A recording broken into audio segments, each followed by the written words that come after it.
Causes of psychiatric disorders. आज हम ये डिस्कस करेंगे कि मानसिक परेशानियाँ होती क्यों हैं। अक्सर हम सबके मन में ये आता है कि स्ट्रेस अगर लंबे समय पे रहता है या किसी भी प्रकार का स्ट्रेस आता है, उससे मानसिक समस्या हो जाती है और स्ट्रेस ख़त्म करने से वो मानसिक समस्या ठीक हो जाती है। यही मानते हैं ना हम सब।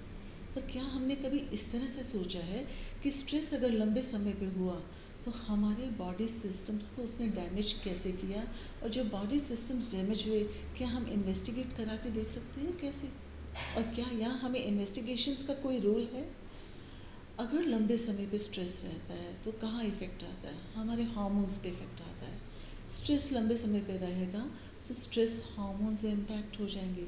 स्ट्रेस हार्मोन से इम्पैक्ट होंगे तो एक तरफ से insulin hormone, patient pre diabetes की तरफ जा रहा है, दूसरी तरफ से थायराइड हेल्थ वो जानी शुरू होगी और पेशेंट हार्मोनल इम्बैलेंसेस में आ रहा है। और हम ये जानते हैं कि हार्मोनल इम्बैलेंसेस का रिलेशन डिप्रेशन से है, साइकेट्रिक प्रॉब्लम से है।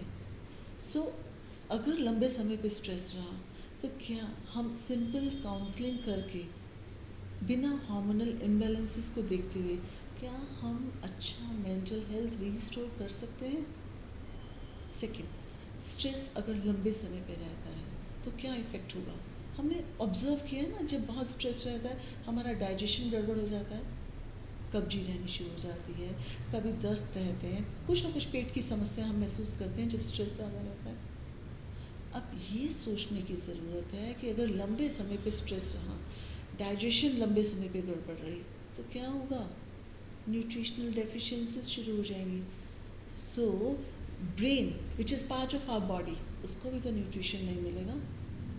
सो अगर लंबे समय पे स्ट्रेस रहा और हम लंबे समय पे उस स्ट्रेस का ट्रीटमेंट सिर्फ काउंसलिंग से लेते चले जाते हैं और हम न्यूट्रिशनल डेफिशिएंसीज को इग्नोर कर रहे हैं, हम डाइजेस्टिव प्रोसेस को इग्नोर कर रहे हैं, तो क्या हम बेसिक प्रोसेसेस को टारगेट किए बिना क्या हम अच्छे रिजल्ट्स हासिल कर सकते हैं? थर्ड वन इज़, अगर स्ट्रेस लंबे समय पे रहता है और ये कॉन्स्टिपेशंस वगैरह लंबे समय पर आती हैं, तो एक और भी फिनोमिनन है, that is gut brain axis, यानी आपकी इंटेस्टाइन का ब्रेन से एक बाई डायरेक्शनल कनेक्शन होता है। Basically we are puppets of our own gut bacteria.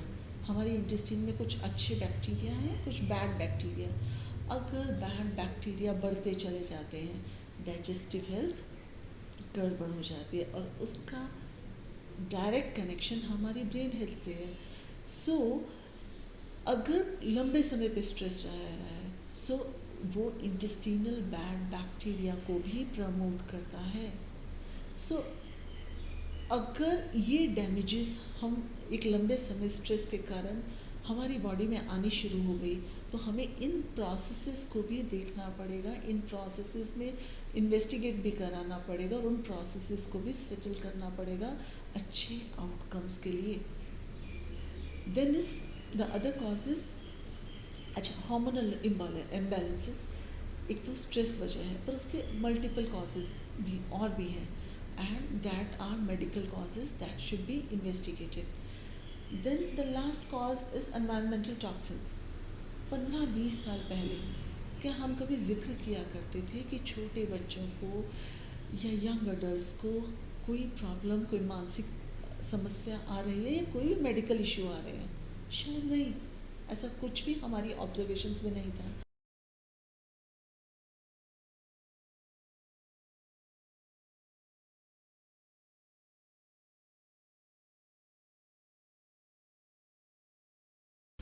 मानसिक समस्याओं के और क्या क्या कारण हो सकते हैं?